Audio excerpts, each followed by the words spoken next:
तो जय जगन्नाथ साग मैंने आज आम कंपेयर करवा ये जोम्बी बॉल सहित ये किंडर जॉय को। हाँ ये जो जोम्बी बॉल प्राइस हो 30 टंका, किंडर जॉय 48 टंका। ये मतलब रिलायंस मिलगला दुईटा जाक।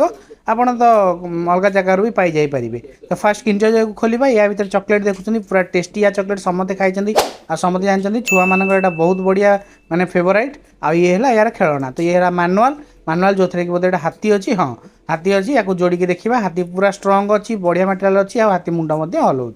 तापर ट्राए करवा आम जोम्बी बॉल जार प्राइस हो 30 टंका। ये देखुं प्लास्टिक गोटे अंडा आई भितर आसला गोटे ग्लोइंग वाला। हाँ ग्लोइंग वाला खेलना या पर आम खोलिबा। तापर देख चॉकलेट दिटा देखुं। चॉकलेट पूरा चीनी तैयारी। चंद्र देखुं हार्ट सेप देखुं पूरा चीनी तैयारी। तेणु पूरा एक्साइटमेंट मोर पूरा खत्म हो गला। तो आउ एमती बहुत बॉल अच्छी रिलायंस देखी। जब आप कमेंट करते कि लाइक करते मुझे निश्चित ट्राए करी। एवं या ट्राए करवा। ये रेडियम वाला स्केलेटन खेलना गोटे। ये हूँ राति ग्लो कर अंधार। तो आपको कौटा भल लगे कमेंट करेंगे।